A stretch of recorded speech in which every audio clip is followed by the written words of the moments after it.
चलो आगे बढ़ते हैं, कंटिन्यू करते हैं। कल कुछ कंसेप्ट देख रहे थे, प्रिंसिपल्स, कंसेप्ट, कन्वेंशंस, है ना?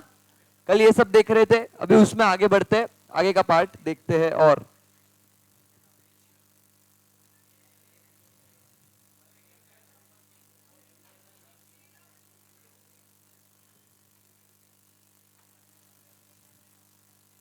यस, 4 कंसेप्ट कल देखे थे, 4 कंसेप्ट कल देखे थे। अभी और आगे बढ़ने वाले, आगे के कंसेप्ट देखने वाले। यस,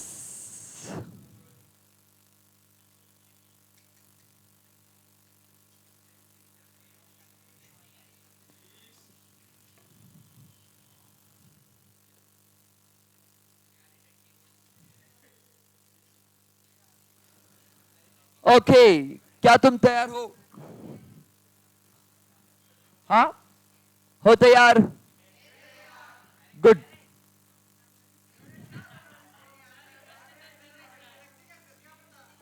क्या क्या चल रहा है रे तुम्हारा? उसका नाम मत लो रे बिन काम का। क्या बोला? हाफ ही बोला। यस, क्या हो गया क्रिंजल? ठीक है, सुनो, नेक्स्ट कंसेप्ट पढ़ने जा रहे हैं। आगे की कंसेप्ट जो पढ़ रहे हैं, कल 4 देखी थी, कौन सी 4 बताओ? Entity concept, money measurement, going concern, periodicity. ठीक है, ये 4 देखे थे, है ना आयुष? यस, अभी आगे बढ़ते।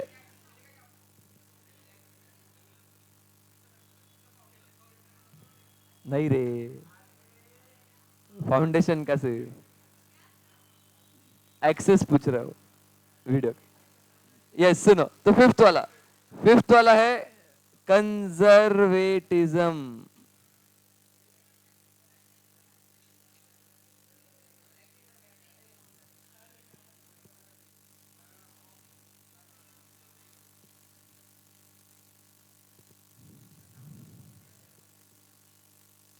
कंजर्वेटिज्म,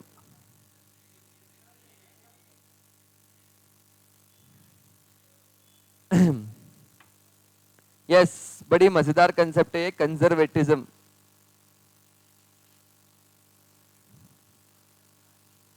बोलो, कुछ समझ में आ रहा है? नाम पढ़ के कंजर्व सुना है? कंजर्व रहता है, क्या होता है बोलो? अच्छा,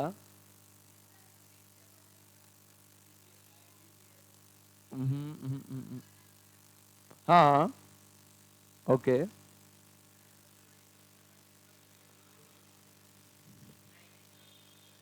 कंजर्वेटिज्म देखो, सुनो ये क्या होता है, ठीक है? बढ़िया मजेदार सी कंसेप्ट है। फॉर एग्जाम्पल, सुनो, फॉर एग्जाम्पल मुझे नुकसान होने वाला है, ठीक है? ये मेरे को मालूम है। अगर नुकसान होने वाला है मालूम है, मतलब लॉस है, तो लॉस है तो अकाउंटिंग प्रिंसिपल क्या बोलते हैं कि लॉस है मालूम है तो इसी साल बुक कर दो। लॉस होने वाला है मालूम है ना, तो लॉस दिखा दो लोगों को, जो तुम्हारे देख रहे हैं फाइनेंशियल स्टेटमेंट्स, जो तुम्हारा देख रहे हैं बैलेंस शीट, जो पेनल देख रहे हैं, उनको पता होना चाहिए देख के कि ये लॉस करने वाले। लेकिन ये प्रिंसिपल क्या बोलता है कि अगर कोई प्रॉफिट होने वाला हो आगे चल के, उसको रिकॉर्ड मत करना। अनफेयर नहीं लग रहा? लॉस के साथ लॉस को रिकॉर्ड करो, प्रॉफिट को मत करो। क्यों किया होगा ऐसे? बिजनेस कैसे बढ़ेगा इससे?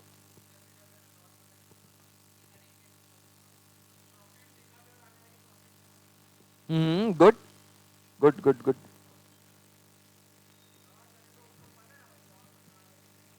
उसको बोल, मेरे को क्यों बोल रहा है? ठीक है,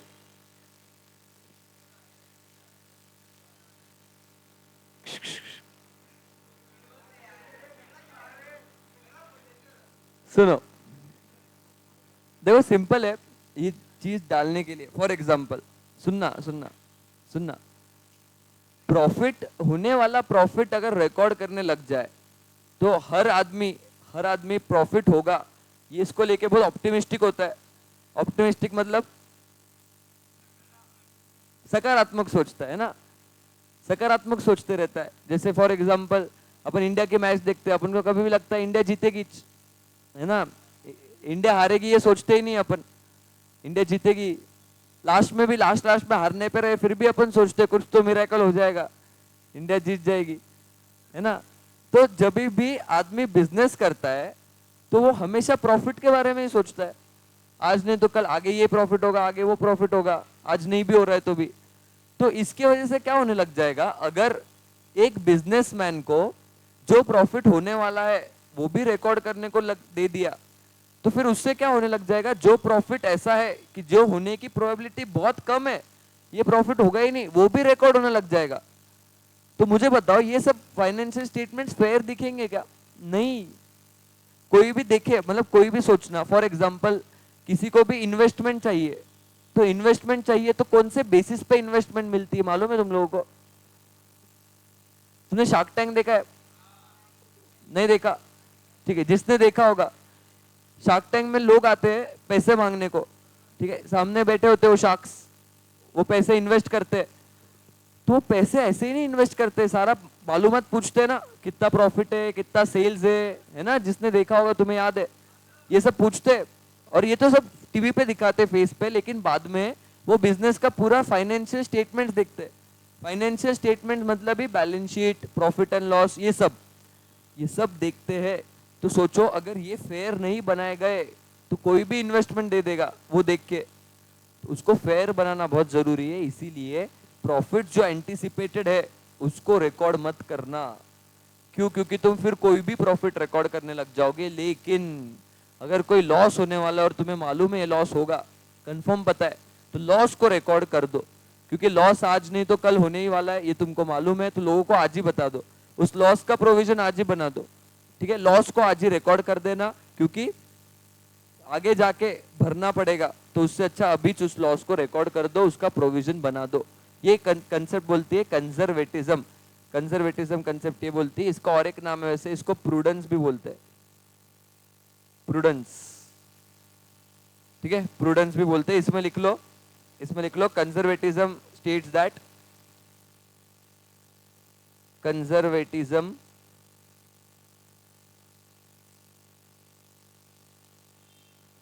conservatism states that accountant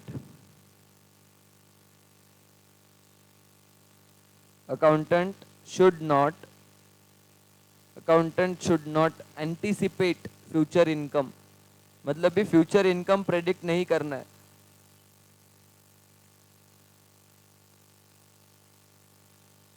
should not anticipate future income, however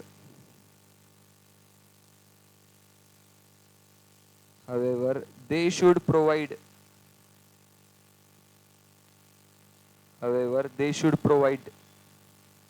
for all possible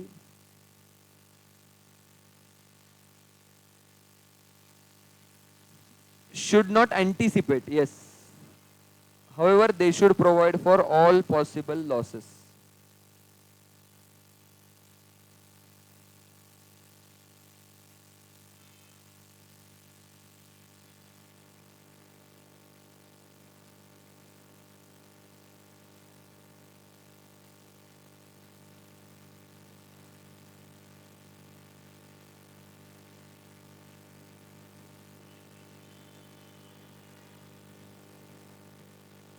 हो गया क्या?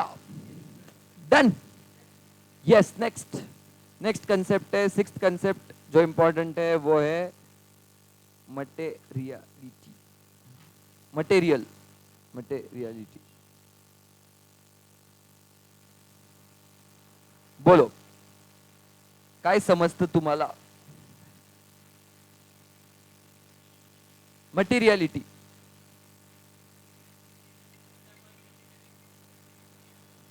नाम मटेरियल, मटेरियल की स्पेलिंग MATERIAL और उसके आगे ITY।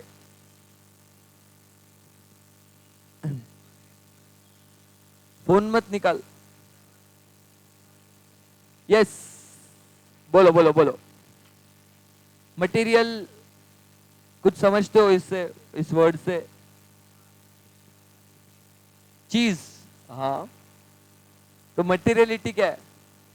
चीजी। हम्म। मटेरियल की वैल्यू ना, ठीक है मैं ही बोल देता हूँ।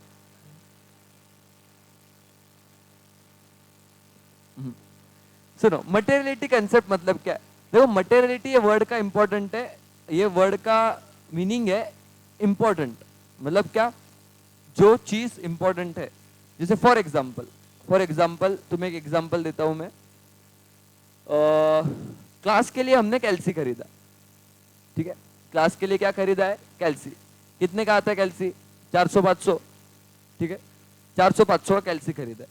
अभी ये कैल्सी 2-3 साल तो चलता है आसपास, बराबर? 2-3 साल तो चलता है ना? तो 2-3 साल चलने वाली चीज मतलब क्या है? ये एसेट, खर्चा है जो फ्यूचर में बेनिफिट देगा, एसेट है। तो एसेट है तो इसको एसेट नाम से रिकॉर्ड करना चाहिए। Calculator account debit to bank या टू कैश, बराबर? लेकिन अभी तुम सोचना, क्या ये कैलकुलेटर मटेरियल है? मतलब क्या ये कैलकुलेटर इतना इंपॉर्टेंट है कि इसको एसेट दिखाए? नहीं, 400 की चीज, 400 की चीज को एसेट दिखाना इतना इंपॉर्टेंट है? मतलब लोग क्या इतने ही रिकामे बैठे क्या? वो तुम्हारे फाइनेंशियल स्टेटमेंट देखेंगे और 100 का क्या एसेट है, 200 का क्या एसेट है, ये सब देखते बैठेंगे? नहीं ना। ये चीज इतनी मटेरियल नहीं है। मटेरियल मतलब इतनी इंपॉर्टेंट नहीं है सामने वाले के लिए। तो ये चीज इसीलिए स्टेशनरी नाम के खर्चे को, इसको स्टेशनरी का खर्चा मान के खर्चा मान लेते डायरेक्ट। भले ही वो एसेट है लेकिन उसको खर्चा मान लेते हैं स्टेशनरी नाम से। क्यों? क्योंकि वो मटेरियल नहीं है, इंपॉर्टेंट नहीं है, छोटी मोटी चीज है यार, है ना? ऐसा कोई और एग्जांपल दे सकते हो तुम? ऐसा कोई और एग्जांपल दे सकते हो तुम? बोलो। नोटबुक?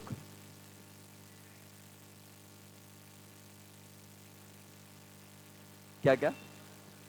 चार्जर? अच्छा, बिल्कुल चार्जर। 100-200 रुपए का चार्जर, 400-500 जो भी हो, बराबर, कई साल चलने वाला है। Green screen. यस, बहुत सारे एग्जांपल है, ठीक है? जो खर्चा छोटा मोटा खर्चा है, तो अभी क्या हर एक को एसेट दिखाओ क्या? Green screen account debit to cash, नहीं ना। ये camera rod account debit to cash, इतने सारे एसेट दिखेंगे। और ये एसेट है, वेबकैम तो दिखने दे यार, एसेट थोड़ा है वो। जाने देना, क्या करना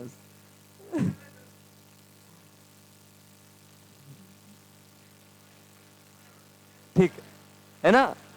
तो देखो कितना ये चीजें मटेरियल होनी चाहिए, वो इंपॉर्टेंट है। तो मटेरियल चीजें है तो उसको दिखाओ एज एन एसेट या उसको दिखाओ एज एन लाइबिलिटी। बाकी सबको इनकम एक्सपेंस मान लो क्योंकि वो मटेरियल नहीं है ना? सही लग रहा है तुमको भी? नहीं तो कितने सारे एसेट दिखेंगे रे, छोटे छोटे 100-200 के एसेट, इतने सारे दिखेंगे।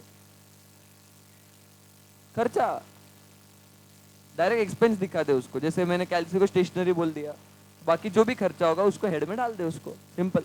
ठीक है? तो ये होता है मटेरियलिटी, लिख दो उस हेड में। Materiality principle,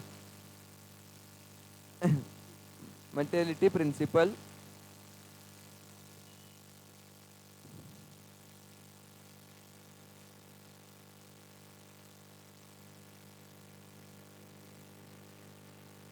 materiality principle permits other concepts,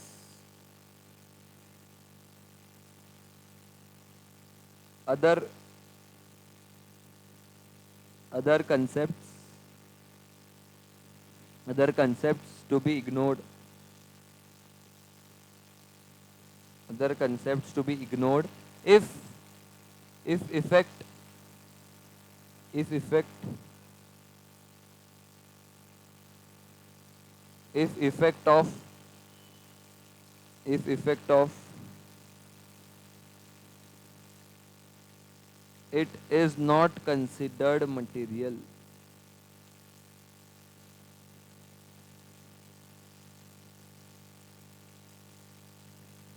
एक एग्जाम्पल लिख देना ये मेरा वाला, ताकि तुम्हें याद रहे। Example, calculator expand is not material.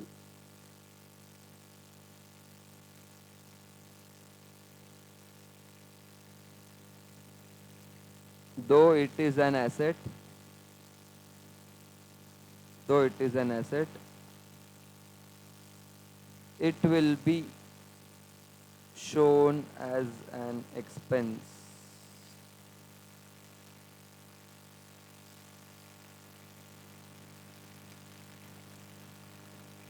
It will be shown as an expense.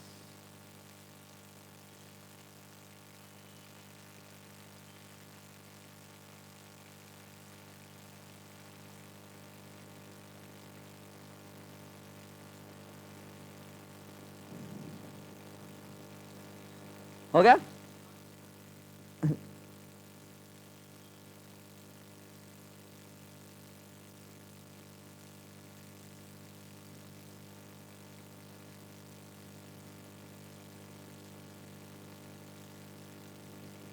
ठीक है। जैसे मटेरियलिटी कंसेप्ट स्कूल में भी बहुत यूज होती थी ना।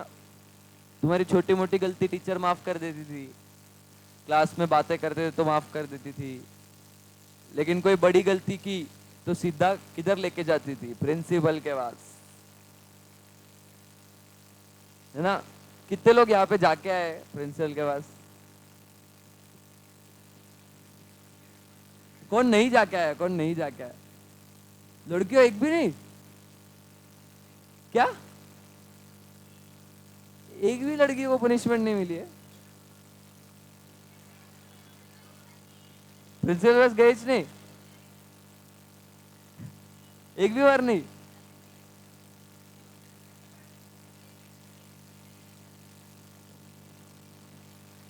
क्रिंजल क्या? क्रिंजल क्रिंजल क्रिंजल थोड़ी जाएगी।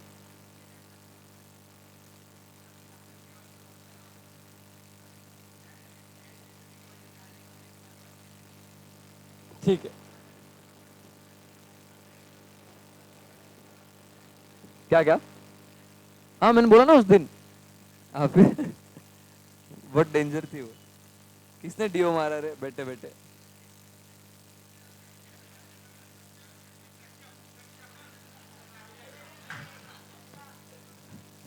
ठीक है, ठीक है। चलो, मैं भी इतने बार नहीं गया हूँ, वैसे एक दो बार गया हूँ। नहीं नहीं इतना नहीं। हाँ, वो इधर इसके पास रहे, वो नॉर्मल सुपरवाइजर जो थे हमारे।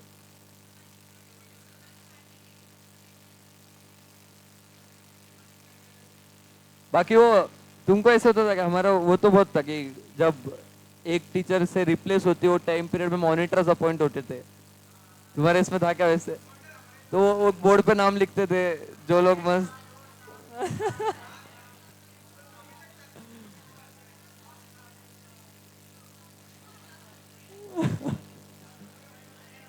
ओके, चलो एक लास्ट कंसेप्ट लिख लो अभी। तुम्हारे ऊपर था मॉनिटर बनाना इसे।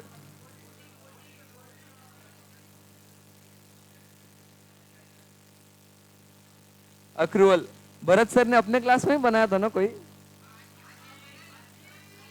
आशीष।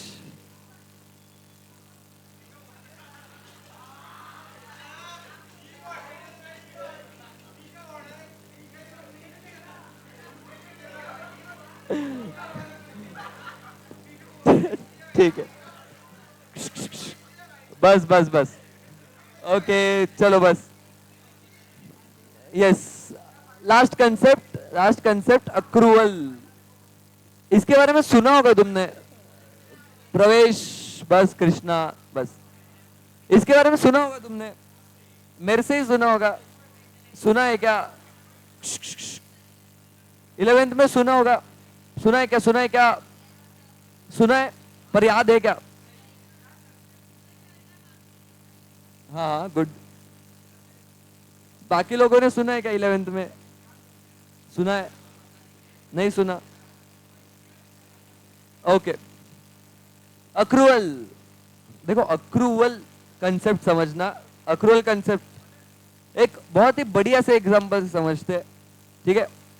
अभी फॉर एग्जांपल कौन, अदिति, ठीक है। अदिति मस्त सीए हो गई एकदम फटाफट, ठीक है। फर्स्ट अटेम्प्ट में सीए बन गई और अदिति अभी जॉब कर रही, ठीक है। तो कितने का जॉब अदिति? वैसे तुमको मालूम है सीए को फ्रेशर सैलरी कितनी मिलती है? देखो फ्रेशर को अराउंड तुम ऐसे पकड़ सकते हो 8 लाख से लेके 20 लाख तक, ये रेंज है फ्रेशर सीए को सैलरी मिलना। 8 लाख मिनिमम मिलता ही है, ठीक है। 8 लाख मिनिमम मिलता है, नासिक में नहीं है, मेट्रो सिटीज में है उतना। तो 8 लाख का मिनिमम पैकेज होता ही है लगभग। और मतलब डिपेंड्स, तुम अगर फर्स्ट अटेम्प्ट सी हो, रैंक होल्डर हो, या फिर और भी कोई डिग्री ले चुके हो, तो तुम्हारी सैलरी बढ़ते जाएगी, ठीक है। जैसे मैं रैंक होल्डर था तो मेरे को अराउंड 20 के आसपास मिल गई थी, 20-22 के आसपास। फिर प्रज्ञा मैम को भी 24 की मिली थी आई थिंक, 24। वेदांता कंपनी ने दी थी उनको ऑफर। फिर नील सर ने शायद इतने जगह अप्लाई नहीं किया था, उनको तो ईवाई का था ही ऑफर। और भरत सर को भी अराउंड उतना ही मिला था कुछ पैकेज, मतलब लगभग उतना था, क्योंकि हम फर्स्ट अटेम्प्ट सीएस थे, इंटरव्यू अच्छी गई थी, कंपनी अच्छी थी, तो डिपेंड करता है। ओके, तो अक्रूवल अभी अदिति क्या कर रही है, महीने भर काम कर रही है, उसको सैलरी कब मिलेगी? अदिति को ये मालूम ही नहीं था मंथ एंड को सैलरी मिलती है। अदिति गई पहले दिन, उसको बोला गया तेरी सैलरी है ₹1,00,000 महीना, ठीक है। तो उसने कैलकुलेट किया ₹1,00,000 महीना डिवाइड बाय 30, तो उसने बोला कि चलो 3,000 तो दिन का मिलना ही चाहिए। तो अदिति गई पहले दिन, निकलने लग गई। तो अदिति बड़ा आस से देख रही थी कि मुझे लगा यार पैसे तो देंगे आज, ऐसे ऐसे। तो पर पहला दिन था, मांगने की हिम्मत नहीं हुई, तो वो ऐसी चली गई। दूसरे दिन आई, फिर उसने सोचा मांगना तो पड़ेगा, पैसे डूब रहे। तो उसने दूसरे दिन भी पैसे मांगे, 3-3 हजार, 2 दिन के 6,000। तो क्या ऐसे होता है सैलरी में? नहीं। क्या होता है, महीने भर काम करो और महीने के एंड पे क्या दे देते? सैलरी दे देते, बराबर। तो मुझे बताओ सैलरी किस दिन मिल रही है? एक दिन, 30 तारीख को फॉर एग्जाम्पल, 30 तारीख को सैलरी मिल रही है।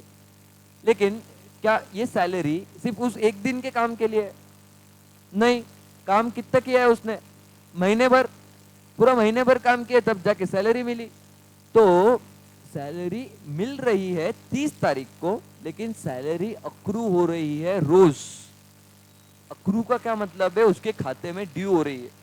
जैसे जैसे वो काम कर रही है, आज काम किया सैलरी ड्यू हो गई है, कल काम किया सैलरी अक्रू हो रही है, मतलब रोज सैलरी अक्रू होते जाएगी। अक्रू का मतलब समझो, अक्रू मतलब मैं जैसे जैसे काम कर रहा हूँ तो मेरा वैसे वैसे ड्यू होते जा रहा है, वैसे वैसे ड्यू होते जा रहा है, ठीक है। फॉर एग्जाम्पल इधर कोई क्लास, नया नया क्लास लिया, किसी पेंटर को बुलाया, आजा पेंट करके दे मस्त चकाचक, ठीक है। तो पेंटर आया, उसको बोला कि तू काम खत्म कर, पैसे ले जा। तो अभी उसने काम शुरू किया, ठीक है, काम शुरू किया उसने, पूरा काम खत्म होने पे पैसे मिलेंगे, बराबर। लेकिन वो जैसे जैसे पेंट कर रहा है, एक क्लास पेंट करके हुआ, दूसरा हुआ, उसका इनकम जो है वो अक्रू होते रह रहा है, थोड़ा थोड़ा थोड़ा थोड़ा, है ना, धीरे धीरे धीरे धीरे अक्रू हो रहा है। इसको बोलते हैं अक्रूवल कंसेप्ट, कि भले ही मिला होगा या नहीं मिला होगा, उससे कोई लेना देना नहीं है। कैश दिया होगा नहीं दिया होगा, उससे कोई लेना देना नहीं है। तुमने काम किया है क्या वो देखो। अगर तुमने काम किया है, इनकम है, तो इनकम बुक कर लो, इनकम रिकॉग्नाइज कर लो, भले ही मिला नहीं होगा, पर तुम्हारी इनकम अगर अक्रू हो चुकी है, अक्रू का मतलब क्या, ड्यू हो चुकी है, तुम्हें मिलने वाली है, तो फिर रिकॉग्नाइज कर लेना। सेम फॉर खर्चा, जैसे फॉर एग्जांपल 2 महीना मैंने किसी अकाउंटेंट से काम करा है, पैसे दिए ही नहीं, तो पैसे दिए नहीं तो कैश गया क्या? नहीं, लेकिन देने पड़ेंगे पैसे, काम करवाया उससे। तो ये सैलरी जो है ये पे करना बाकी है, इसको बोलते हैं आउटस्टैंडिंग सैलरी। आउटस्टैंडिंग वर्ड ये तो सुना होगा, पे करना बाकी है ना, पे करना बाकी है, उसको बोलते हैं आउटस्टैंडिंग, पे करना बाकी है। तो ये अक्रूवल कंसेप्ट के वजह से ये सब नाम आया है, ये सब अकाउंट्स आए, ठीक है। 11th में ये तो सुना ही होगा ना, आउटस्टैंडिंग, प्रीपेड, वो क्लासिफिकेशन करते हो पर्सनल, रियल, नॉमिनल, ये सब चीजें किसके वजह से आई? ये कंसेप्ट के वजह से। सोचो अगर अक्रूवल कंसेप्ट ही नहीं होती तो जब पे किया तब खर्चा, सिंपल है ना। तो फिर आउटस्टैंडिंग क्या बात का, मतलब पे करना बाकी है, ऐसे क्यों रहेगा? फिर ऐसे कुछ नहीं रहेगा। तो अक्रूवल कंसेप्ट के वजह से ये सब आया है, ठीक है। तो अकाउंट्स का एक इंपॉर्टेंट कंसेप्ट है अक्रूवल कंसेप्ट, कि खर्चा अक्रू हो गया है तो खर्चा रिकॉग्नाइज कर लो, और इनकम अक्रू हो गई है तो इनकम रिकॉग्नाइज कर लो, भले ही मिला होगा, पे किया होगा, नहीं पे किया होगा, उससे कोई संबंध नहीं, ठीक है। चलो लिख लो इसके बारे में, accrual one of the important concept है ये भी। अक्रूवल कंसेप्ट इसमें लिखना, अक्रूवल कंसेप्ट उसके अंदर लिखो, accrual concept states that, accrual concept states that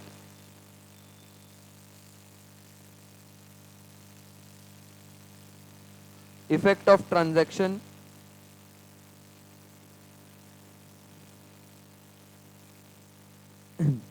states that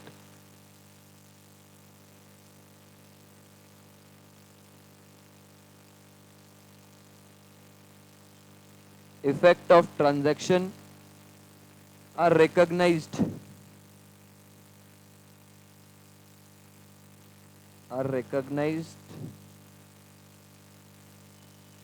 when they occur. Effect of transaction are recognized when they occur.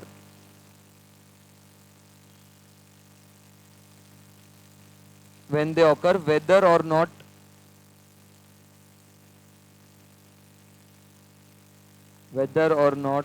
cash is received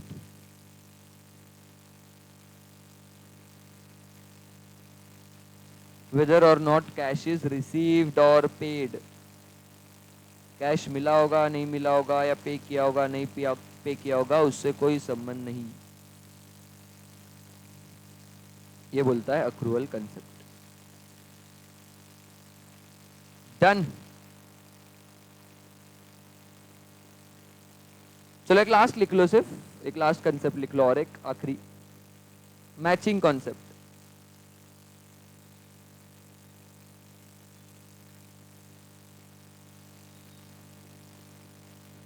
last matching concept.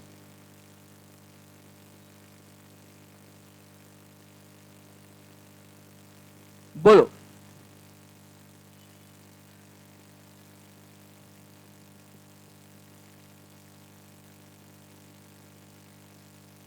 नहीं, देखो matching concept काय बोलतो माहिती का? सुनो नहीं,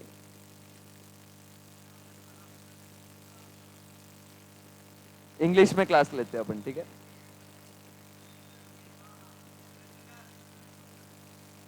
okay, so what do you understand by matching concept? Yes Gautam.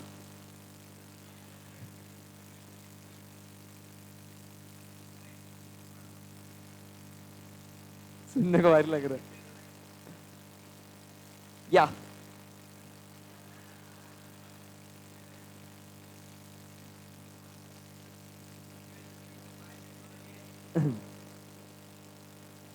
Okay बोलो।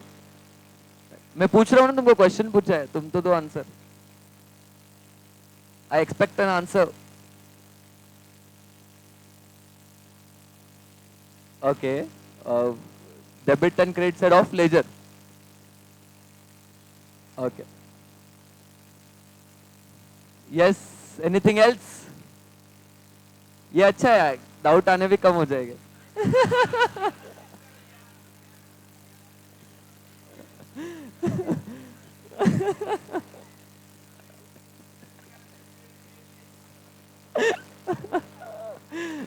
चलो मैचिंग कंसेप्ट देखो, मैचिंग कंसेप्ट है क्या? मैचिंग कंसेप्ट क्या बोलता है कि तुम्हारा कोई भी अगर इनकम दिख रहा है तो इनकम को कमाने के लिए जो भी खर्चा लगा होगा, इनकम को मैच करने के लिए जो भी खर्चा लगा होगा, वो खर्चा भी इसी साल बुक करना। या फिर कोई खर्चा अगर तुम पीएनएल में डाल रहे हो, मतलब कोई खर्चा तुम रिकॉग्नाइज कर रहे हो, तो वो खर्चा के लिए अगर जो भी इनकम हुआ होगा तो वो इनकम भी इसी साल आने देना, मतलब मैच करना, इनकम और एक्सपेंस मैच करना। जो इनकम के लिए जो खर्चा लगा है वो भी इस साल ही उसको इस साल ही ले लेना, और जो एक्सपेंस के लिए जो इनकम मिला है वो भी इस साल ही ले लेना, मैचिंग कंसेप्ट। ठीक है, चलो लिख लो इसके बारे में, मैचिंग कंसेप्ट के बारे में लिख लो। All expenses are matched in this concept, in this concept, in this concept, all expenses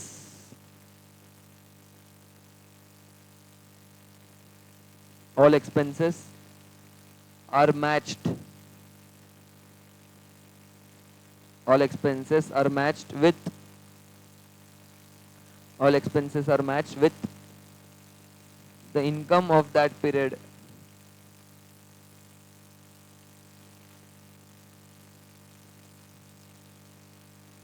the income of that period.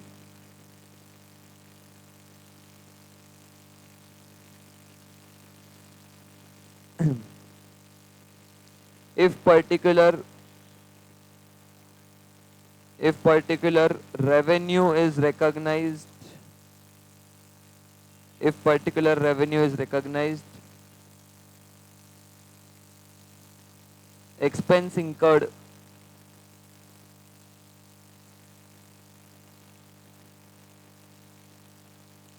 to earn that revenue, ये if है,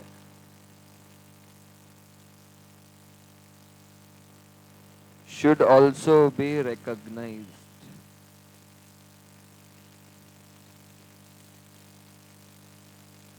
Should also be recognized. Done.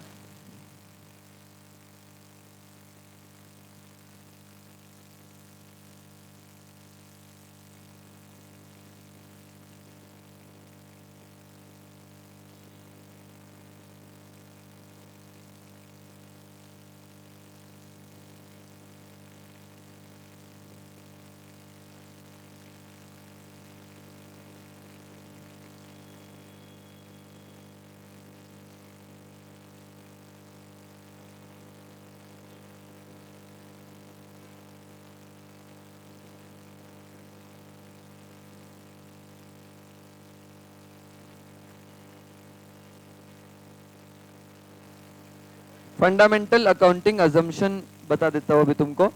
देखो हो गया अपना कंसेप्ट मोर और less हो गए।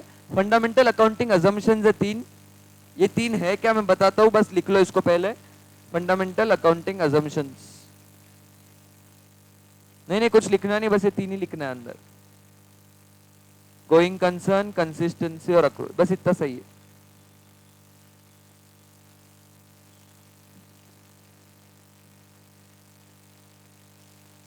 Going concern, consistency और अक्रूवल, बस इतना ही।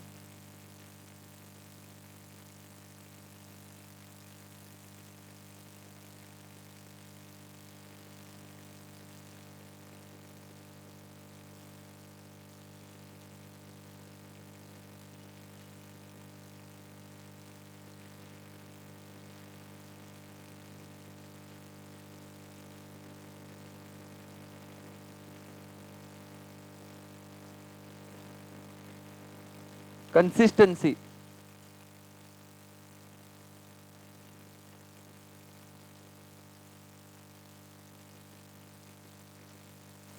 नहीं कुछ नहीं है, एक लाइन लिखनी, नोट है ये, बस बस बस, कुछ लिखना नहीं है इसके नीचे।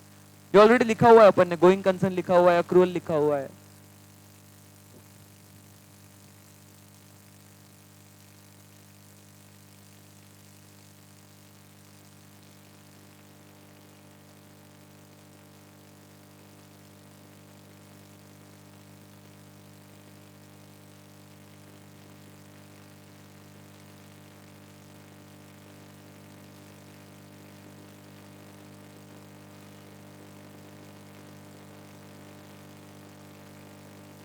हो गया?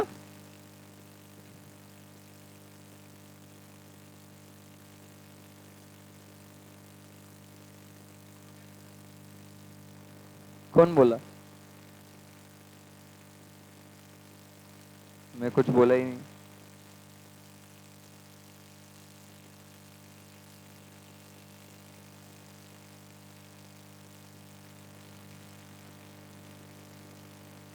चलो हो गया।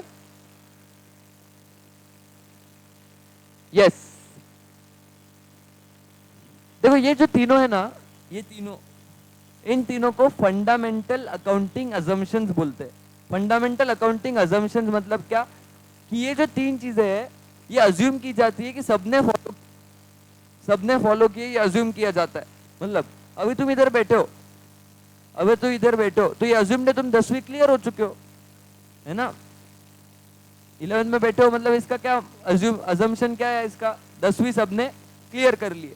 सेम फॉर दिस, मतलब क्या, तुमने फाइनेंशियल स्टेटमेंट्स बनाए हैं तो ये अज्यूम्ड है कि तुमने तीन फॉलो किए होंगे। कौन से तीन, गोइंग कंसर्न, मतलब क्या, तुमने ऐसे अज्यूम किया है कि तुम्हारा बिजनेस चलते रहेगा। दूसरा, कंसिस्टेंसी, मतलब क्या, तुम हर साल जो बनाते हो फाइनेंशियल स्टेटमेंट्स वो सेम प्रिंसिपल के बेसिस पे बना रहे हो, कंसिस्टेंटली सेम प्रिंसिपल फॉलो कर रहे हो, और अक्रूअल बेसिस पे बनाया है। अगर कुछ बोला नहीं है तो ये अज्यूम्ड है, ठीक है। तो इतना ही था ये फर्स्ट, इसमें कंसेप्ट्स कुछ थे, ये इंपॉर्टेंट थे। देखो इस पे ना क्वेश्चंस वगैरह नहीं आते, ठीक है, लेकिन आगे बढ़ने से पहले ये सब जानना जरूरी था। आगे बढ़ने से पहले ये सब जानना बहुत जरूरी है, क्योंकि ये सब बेसिक कंसेप्ट्स है, ठीक है, प्रिंसिपल्स है जो अपने को अकाउंट्स के लिए काम में आएंगे। यस, चलो अभी आगे बढ़ते हैं।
ठीक, इंस्टीट्यूट की वेबसाइट नहीं चल रही है, मेरे को ट्रू और फॉल्स लेने दे तुम्हारे।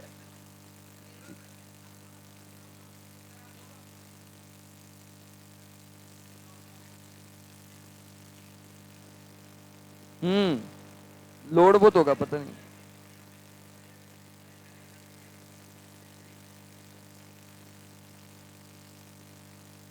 ठीक है,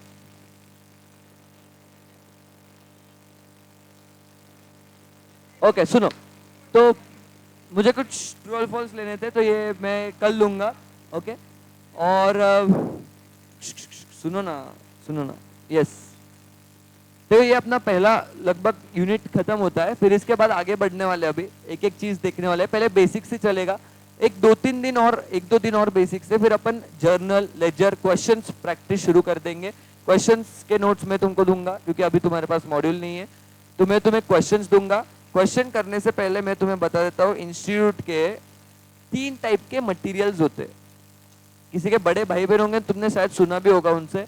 3 टाइप के मटेरियल्स होते हैं। एक होता है स्टडी मटेरियल, जिसको बोलते हैं एसएम। एक होता है स्टडी मटेरियल, जिसको बोलते हैं एसएम। एक होता है revision test papers, revision test papers, जिसको बोलते हैं आरटीपी। ये तुमने सीनियर्स या बड़े भाई बहनों से सुना भी होगा शायद।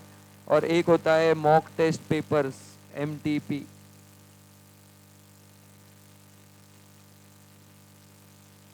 और एक होता है past year questions, past year questions,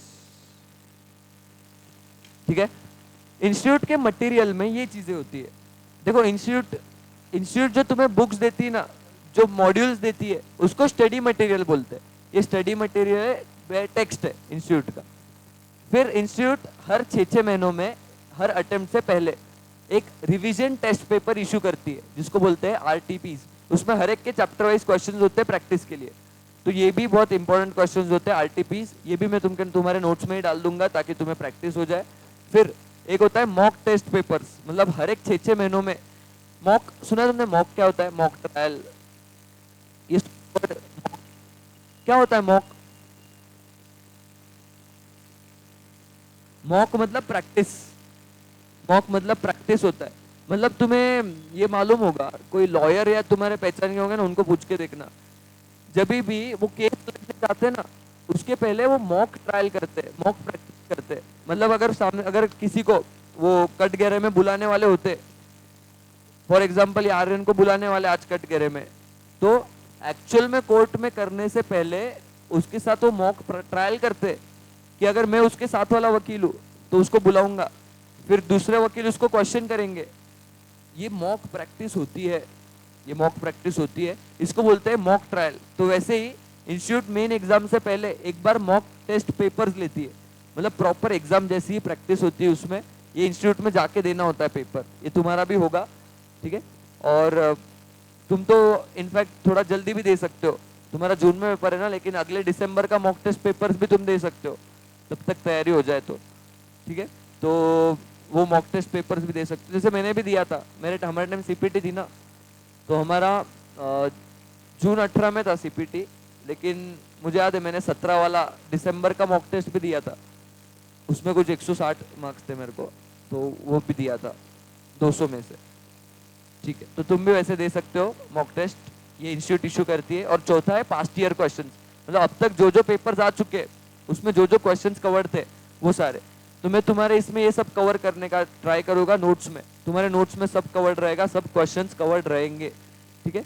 सब लोगों के नोट्स वैसे नहीं रहेंगे, तुम्हारे इसमें कवरेज बहुत अच्छा रहेगा।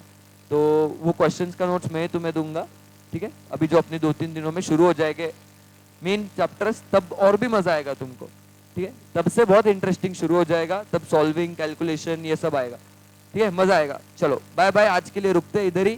Thank you so much, have a nice day, take care.